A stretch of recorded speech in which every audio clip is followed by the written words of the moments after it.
Welcome back, Merry Croissant friends. Croissant no. Today, as requested in one of my previous videos, we are going to be talking about lucet cords. What is a lucet, you might ask? Good question. Lucets are these pronged tools used to create a tubular or square looped cord. It is believed, although the evidence is scant, that the technique dates back to the Viking period and then fell out of favor after the 12th century. Viking lucets are believed to have been made out of hollowed bone and possibly looked something more like this. If you're familiar with knitted I-cord, the technique is structurally the same, although made with two loops on a two-pronged lucet like mine. There are four-pronged lucets too, but we're not gonna get into that today. They have the advantage of being made from one continuous piece of string, so the cord can be made as long as your string lasts, unlike finger loop braiding, where the length of the braid is limited by the length of your loops and how far apart you can stretch your arms. Unfortunately, being made of one single thread, if something shears away one part of the cord, the structural integrity is almost completely gone. Again, unlike a finger loop braid, where if one thread is sheared or broken, there are several others that will still be intact to bear the load. I personally still prefer lucet cording for lacing cords and points because it is quick, portable, easy to make long lengths of, and most importantly, if you have a small child in your life, as I did when I was first learning, easy to set down and pick up again later. Don't be overwhelmed by all this information. I am going to put time codes in the description of where each new technique starts, so it is easy to refer back to later. I'd love to hear what you're drinking today in the comments. Today I am having a nice glass of Highland Fling, a smoky Lapsang Souchong black tea with heather blossoms from Auntie Arwen's Spices. Links in the description box below. So grab your cuppa and let's get into it.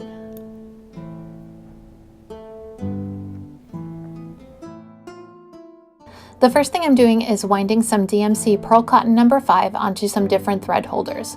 When I make lucet cords for lacing or points, I usually use this thread because it's easy to keep good tension with it and comes in a lot of colors. Time to gather the materials necessary for what we'll be covering in the video. First, we'll need a lucet, some beads that will easily slide onto your thread. You might also want a needle, but I didn't end up needing one, and 3 different kinds of pearl cotton. Technically, you only need 2, but I wanted to switch it up visually. Let's get started.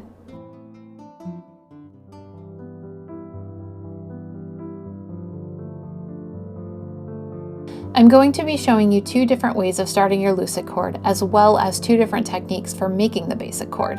I am right-handed and I'm making this tutorial with that hand doing most of the heavy lifting, but everything I do works just as well mirrored. We'll start by making a slip knot in the thread, making sure that the adjustable side of the loop is the one connected to the thread holder, not the cut end.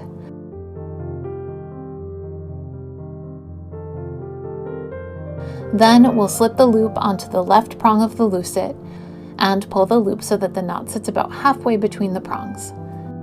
Then, holding the working thread, we're going to flip the lucet around to the left so that the thread is wrapped around it. We'll slide that first loop up and over the working thread off the prong and pull so that the loop is tight against the back and the knot is still positioned in the middle. Then repeat and repeat. Flip, slide the thread off, pull the loop tight. When pulling tight, make sure to not pull so tight that the working thread can't slide through it. Even tension is important to getting a nice smooth lucet cord. It may also help to hold on to the tail end of the thread or the cord as it gets a little longer to make sure that it doesn't slide around in between the prongs. To help maintain tension and to keep from having to drop the working thread every time I pull a loop tight, I'm holding onto it with my ring and pinky fingers. You can also loop it around either of those if your grip strength isn't up to holding the thin thread manually.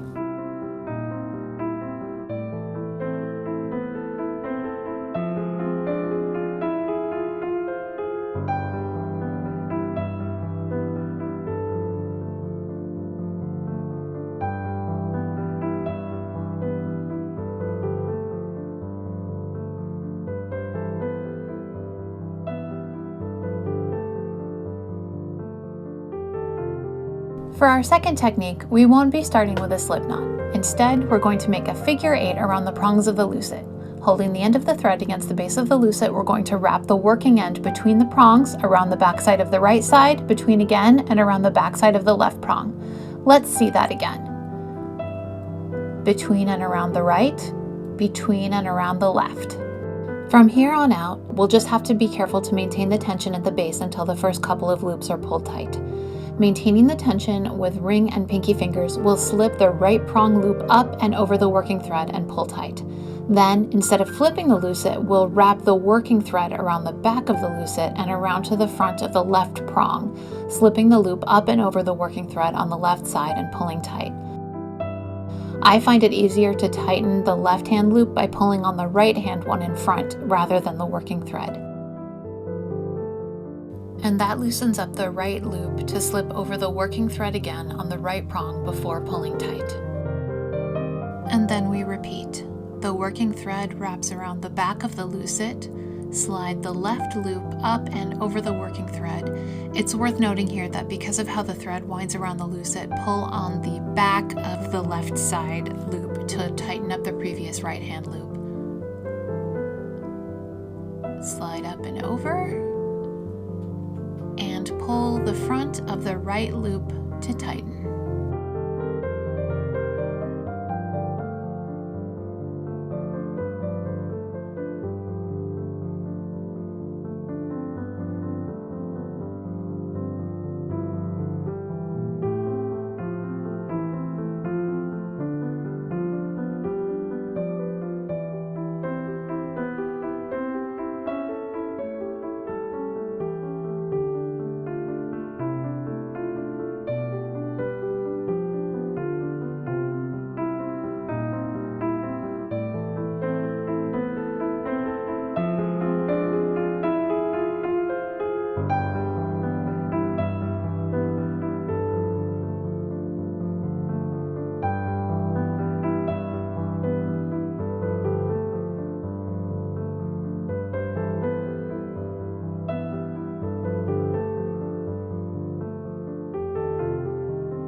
If you just slip it off the lucet, pulling on the working thread will cause it to unravel like the 2-loop knitting it is.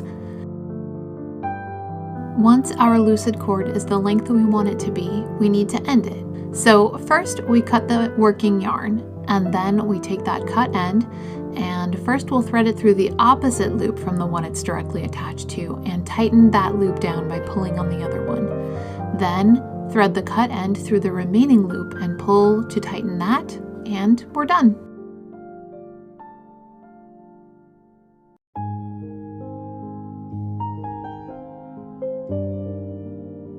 For the beaded lucet, we will need our lucet, thread, and beads. And a needle if you end up needing a needle, which I didn't.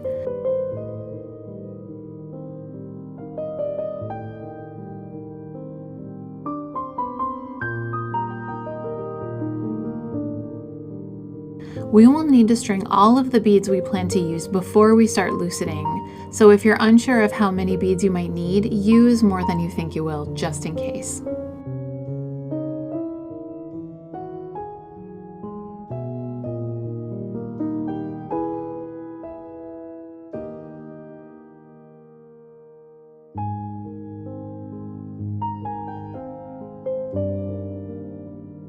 Once we have all of those beads strung, we can start luceting. We're going to begin with the same figure 8 start. Into the middle and around the back of the right prong, and then into the middle and around the back of the left prong. Then we're going to lucet a few stitches, passes. Basically, we want to have a little bit of a base cord built before we start adding the beads. I will not be flipping the lucet around this time because I want to have a clear delineation between right and left prongs while beading. Placing each bead will happen in 3 parts, all on the right hand prong. First, we will move the bead up, then we will loop the bead over, and then we will work 1 plain stitch. Let me show you what that means.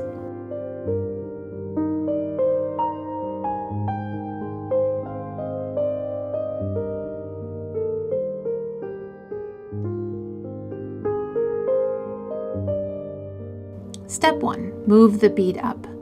Before I tighten the loop on the left prong, I will kind of scooch the first bead up to where I am working, always keeping the bead on the side of the lucet facing me. Then I will tighten the left loop and slide the right loop over the working thread on the right prong, making sure to keep the bead inside that loop and on the front side of the lucet. Then bring the working end around the back and to the left prong as usual, slipping the loop over that working thread as normal. Step 2. Loop the bead over. Grasp the bead and use it to pull the left loop tight, and then slide it over the working yarn and off the right prong. When slipping the right loop over the prong, however, it's important to make sure that the bead stays on the front side of the lucet. Loop the thread around the left prong as normal. Step 3. Work one plain stitch. One thing to consider in this step is that when you do bring the working yarn over to the right side, make sure it goes behind the bead. Work your left stitch as normal, and then we start again at step 1. Scooch the bead up.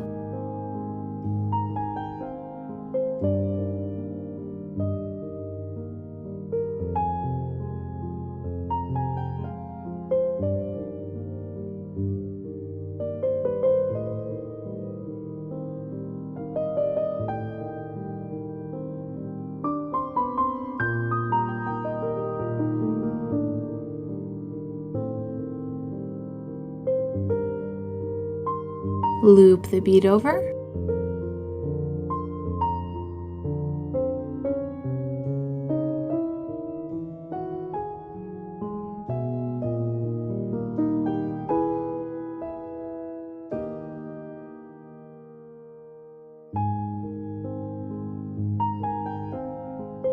Work one plain stitch.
don't they look lovely? Like little raindrops.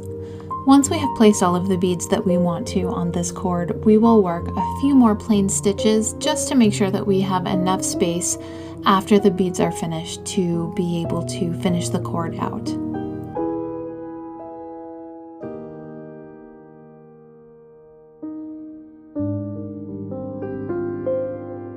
Once we are done with that, we will go ahead and finish off this cord the same way that we finished off the basic cord, by cutting the end and threading the cut end through each loop and making sure that they are tightened down nice and snug.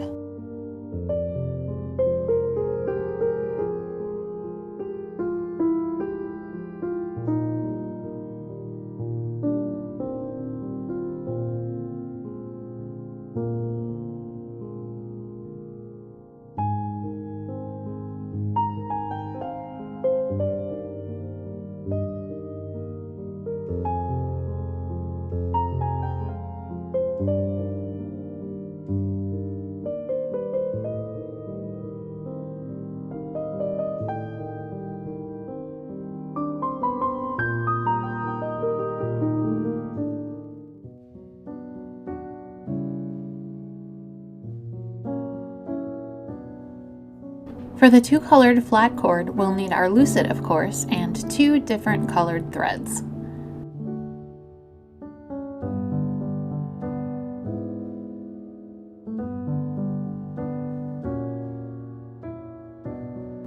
I'm starting off this cord by making a slip knot with the two colors held together. The adjustable side of the loop should be, as usual, the one connected to the bobbin ends. I will separate the two loops and put one color on each prong, tightening gently.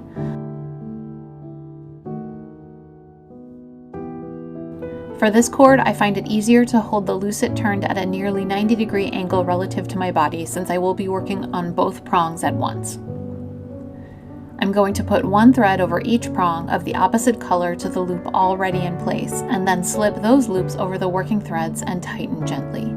Again, because of how the threads loop over the lucet, pull from the back of the loop to get it to loosen enough to slip over the prong.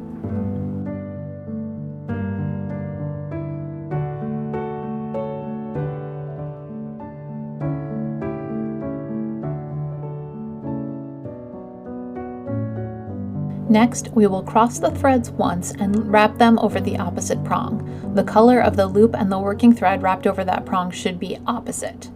Make sure to cross the threads over each other in the same direction each time. In my case, I'm wrapping the right thread over the left every time.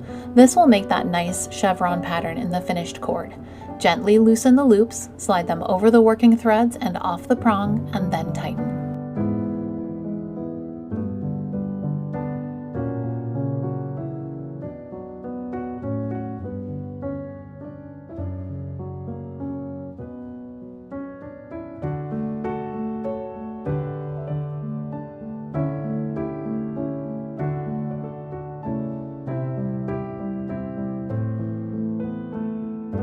As you work, you may find that it is easier to slip the loop over and tighten one thread, and then slip the remaining loop and tighten it. This is what I find most ergonomic, and that your threads naturally cross. Once you build up muscle memory, this is an amazingly fast cord to make.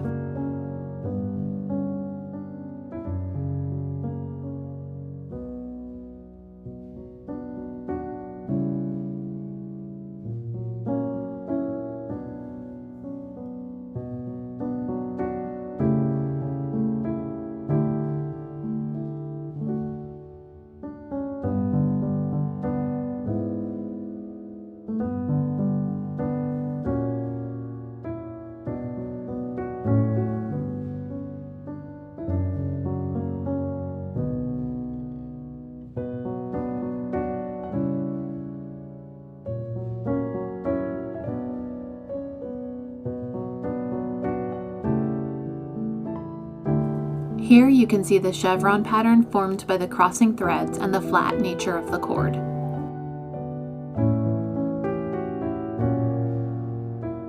Another thing to consider is that crossing the threads in the same direction each time will result in the working threads getting all twisted up. You can either stop every so often and untwist them, or secure the threads to the bobbin so that they can be left to dangle and untwist themselves whilst you work.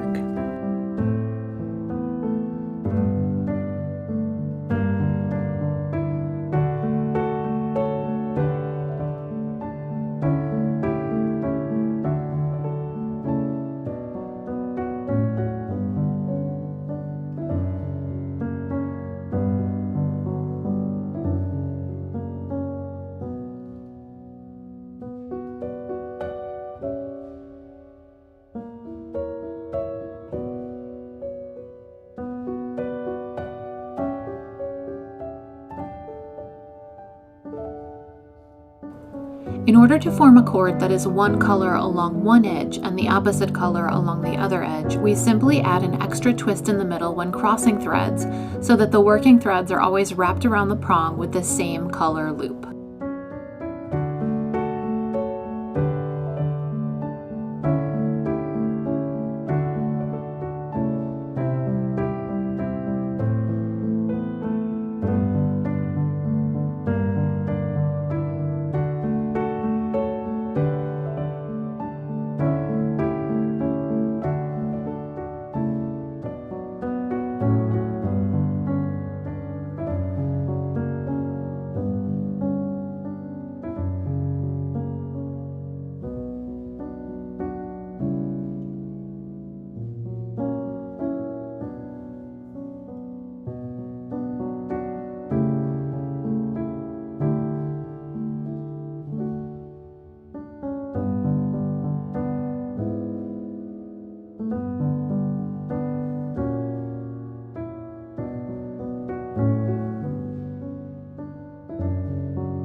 Note that this method causes the threads to tangle up twice as fast.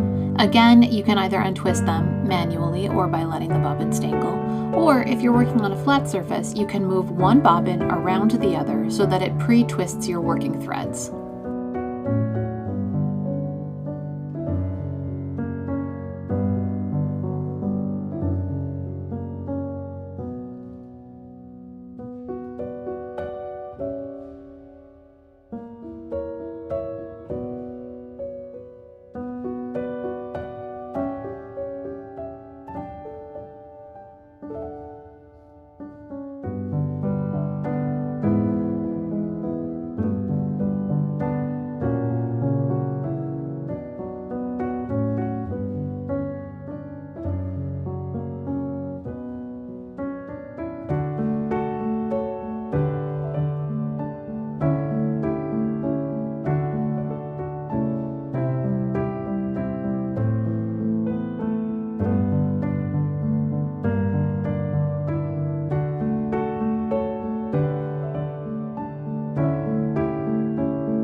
Here you can compare the difference between the chevron section and the striped section. Once we are all done with the cord, we'll finish it like the others.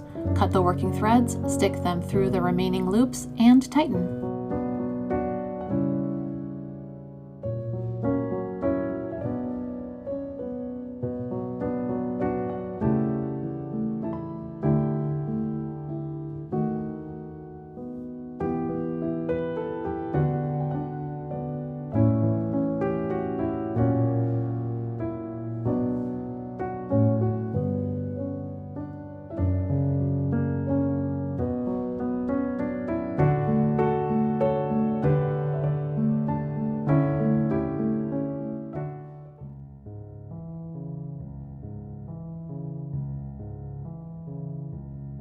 For the 2 colored round cord, I bet you can guess the ingredients. Yep, a lucet and 2 different colored threads.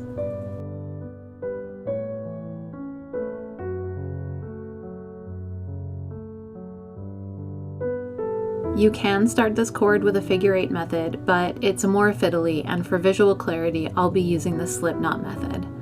Make a slip knot in one thread, place it on the left thong, and work 2 complete stitches, ending with the working thread in the back of the lucet.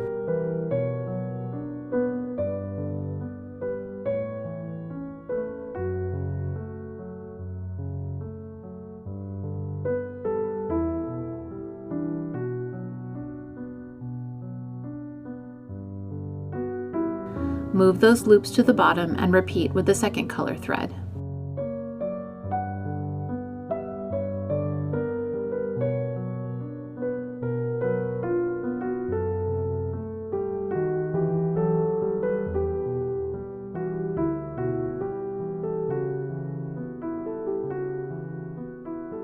Once you have 2 sets of loops on each prong, with both working threads held towards the back, slip the bottom loops over the top ones and off the prongs, tightening them down on either side of the top loop slip knot.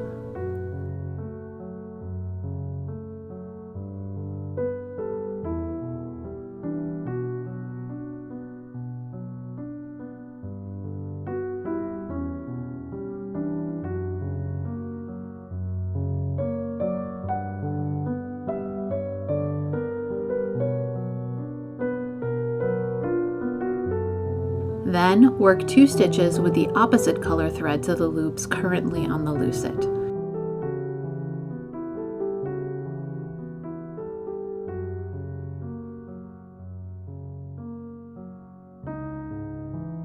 When that working thread is in the back, drop it and tighten the remaining loop and continue, working 2 stitches in the first color.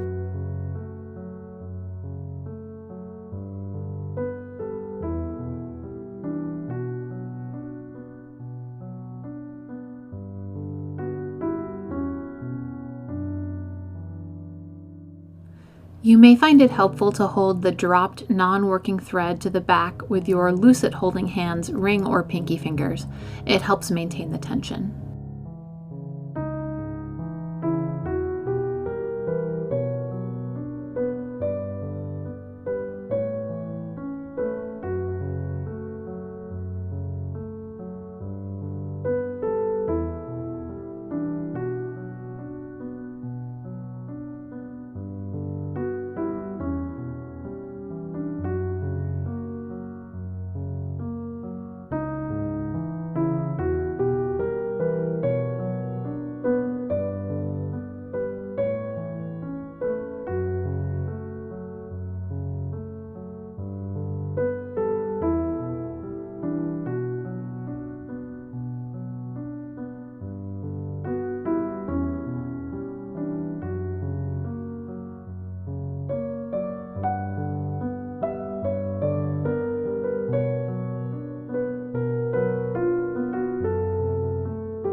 Finishing the cord is exactly the same as the others. Cut the threads, stick them through the loops, pull the loops tight.